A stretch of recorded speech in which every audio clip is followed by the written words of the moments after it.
Welcome to the Deep Dive. Today we're jumping straight into a story that's really made waves internationally. The BBC Africa Eye documentary, Blood Parliament. Yeah, it's a powerful piece. It really is. It's not just, reporting on events. It's a deep look at what went down during the 2024 finance bill protests in Kenya.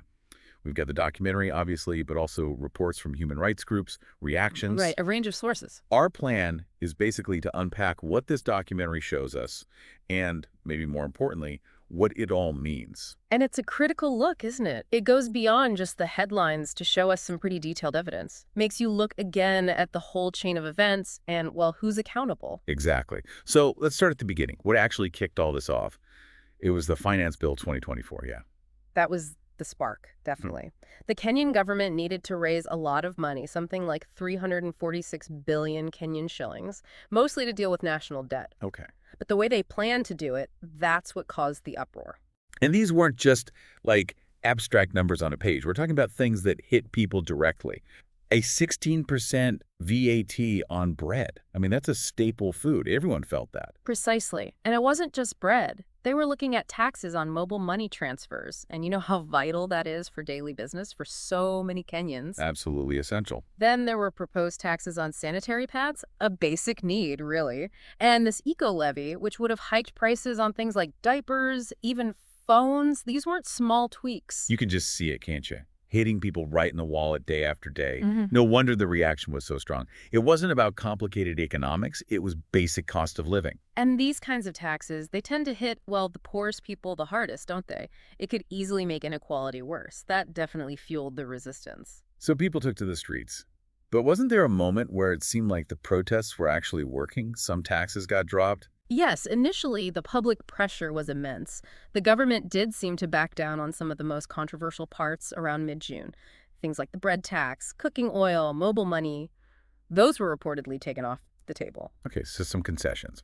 But then Parliament passed the bill anyway on June 25th. And that seems to be the turning point when things really escalated. Why do you think that happened? Well, even with those changes, the final vote to pass the bill, it probably felt like a slap in the face to many Kenyans. Like their protests, their voices weren't really being heard in the end. Right, like the government was just pushing through regardless. Exactly, and that just poured fuel on the fire, leading to that huge surge in protests. And tragically, that escalation. It had a terrible price. The Kenya National Human Rights Commission reported, over 30 deaths, 300 injuries, and dozens arrested. Yeah, around 50 arrests mentioned. Those numbers are stark. They're not just statistics. Each one is a person, a family affected. A life changed forever or lost. It points to a really forceful response to what started out as, mostly peaceful protests. And the documentary really brings this home by focusing on some of the young people killed. David Cheech, a software engineer. Erickson Mutisia, a butcher. Eric Shieni, who was studying finance. These were just regular young Kenyans. That's so important, highlighting their stories. It shows these weren't faceless agitators. They were ordinary citizens, young people worried about their future, trying to engage, Absolutely. So with all that as the background, the big question the documentary tackles is, what really happened during those protests? And what should we take away from it? Well, the biggest and I suppose most controversial finding in Blood Parliament, based on their analysis of just tons of video and images, is the strong evidence suggesting the Kenya Defense Forces, the KDF, were involved in shooting protesters. Wow, okay, that's huge. And the BBC used open source intelligence, right? Sifting through thousands of clips and pictures. Exactly. They painstakingly analyzed footage, for instance, identifying the soldier they believe shot Eric Shieni. They point to specific things. Like what? Like a very distinct white shoulder patch, a matte green helmet, these specific tan boots, and a rifle with a solid stock.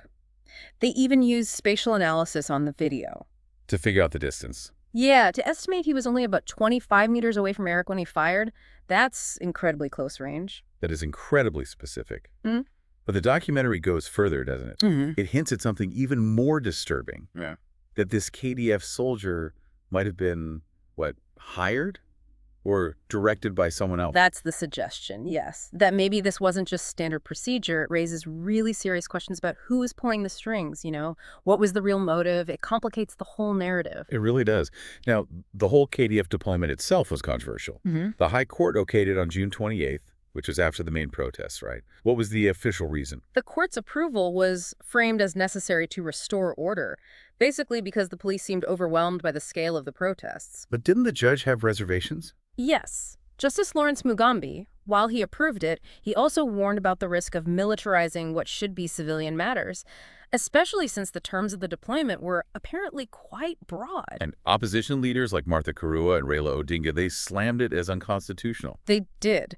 Their argument was basically that the military is for external threats, not domestic policing, unless there's a very specific, legally defined situation that overwhelms civilian authorities.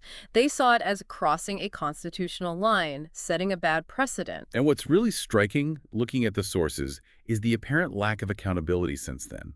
No security officers charged, no official investigation results made public. That seems like a major gap. It's a huge issue. When there's no accountability, it can create this feeling of impunity, right? It damages public trust, leaves victims' families without answers, without justice, and it makes you question the state's willingness to investigate itself. Especially when, as some reports mention, President Ruto publicly thanked the security forces for their actions around that time. That feels jarring. Yeah, that commendation, coming without any public findings from an investigation into how forces acted, it drew a lot of criticism from rights groups. To some, it looked like an endorsement before all the facts were out. The documentary also uses witness accounts and these 3D reconstructions, which sound quite powerful. They seem to show indiscriminate firing from both police and KDF. Yes, those elements add a lot of weight to the claims of excessive force. They visualize what witnesses describe. And there was that one chilling detail, a police officer reportedly yelling, "Uwa," which means kill in Swahili, right before firing started. That specific account, if accurate, is incredibly alarming. It suggests a deliberate intent to harm, not just crowd control. Faith Odhiambo from the Law Society of Kenya had a point about that too, didn't she? Saying that shooting Eric Shieni in the head suggests an intention to kill. That's a crucial legal point she makes. Targeting the head with lethal force, in most legal systems, carries a strong implication of intent to kill or cause severe harm. It has very serious legal weight. So, shifting to the aftermath. The reaction, especially online, to the events in the documentary has been really intense. You see terms like raw anger and grief, those hashtags like #RejectFinanceBill2024 coming back. It clearly hit a nerve. Absolutely. The online reaction shows just how deep the emotional impact is and that it hasn't gone away. Those hashtags popping up again, it means people still want answers, they still demand accountability. The issue isn't settled for them. And it wasn't just in Kenya, right? There was international concern, too. The UN Secretary General, Antonio Guterres, called for restraint. Groups like Amnesty International, the Kenya Medical Association, condemned the force used. That international attention is significant. It shows the world was watching and recognized the gravity of the situation, the potential human rights issues. That kind of pressure can push governments to act. But domestically, from State House, there seems to have been, well, a silence on the specific issue of accountability for the deaths. Why do you think that is? It's noticeable, that lack of a direct official response addressing accountability for the lives lost. It's likely one of the reasons why there's still so much public anger and these ongoing calls for action. And while President Ruto did eventually back down, reject the finance bill, order budget cuts, our sources really stress that this isn't the same as getting justice for the families. It feels like two separate things. That's a really important distinction, yeah. Rejecting the bill might deal with the original protest trigger, the policy itself, but it doesn't address the violence that followed, the deaths, the injuries, and the need for accountability for those actions. But the push for justice is still happening in other ways. The High Court banning police from using live rounds or excessive force in protests. The Law Society's lawsuit against the KDF deployment. Yes, those legal actions are really important. They're ways to seek redress, maybe set legal precedents to stop this happening again. And they provide a formal way to examine what the security forces did, possibly hold them accountable through the courts. And it's not just lawyers. Ordinary people are still asking questions, aren't they? Like, who did direct that KDF soldier? Why hasn't the police oversight body, IPOA, seemed to do much publicly? Right. You see vigils organizing, even that hashtag Ruto Must Go movement, which gets linked to the crazy high youth unemployment rate, like 67%. This isn't just fading away. No, definitely not. That sustained activism shows how deeply people feel, how determined they are to get accountability. Linking it to youth unemployment highlights those bigger underlying economic frustrations that were also part of the mix. It tells you these issues aren't just going to vanish. It's also interesting how people are using those open source tactics themselves. Right. Recording things, sharing online, trying to create transparency. Is that a big shift? I think it is, yeah. In this digital age, the fact that anyone with a phone can document and share events in real time, it does change the power dynamic. It's a tool for transparency, bypassing traditional media sometimes, allowing for immediate public scrutiny. It's quite powerful. So wrapping up this deep dive, the BBC's Blood Parliament has really shone a light on some very, very worrying parts of the 2024 Finance Bill protests, especially these serious allegations about the KDF's role in the deaths and injuries. Absolutely. The evidence presented in the documentary, if it holds up under further scrutiny, it raises fundamental questions about how state security forces acted, how they should act in managing protests. And it really highlights this urgent need for proper, impartial investigations. Yeah. That lack of accountability is still the elephant in the room. It forces you, the listener, to think about the wider picture here. This isn't just something that happened and is over.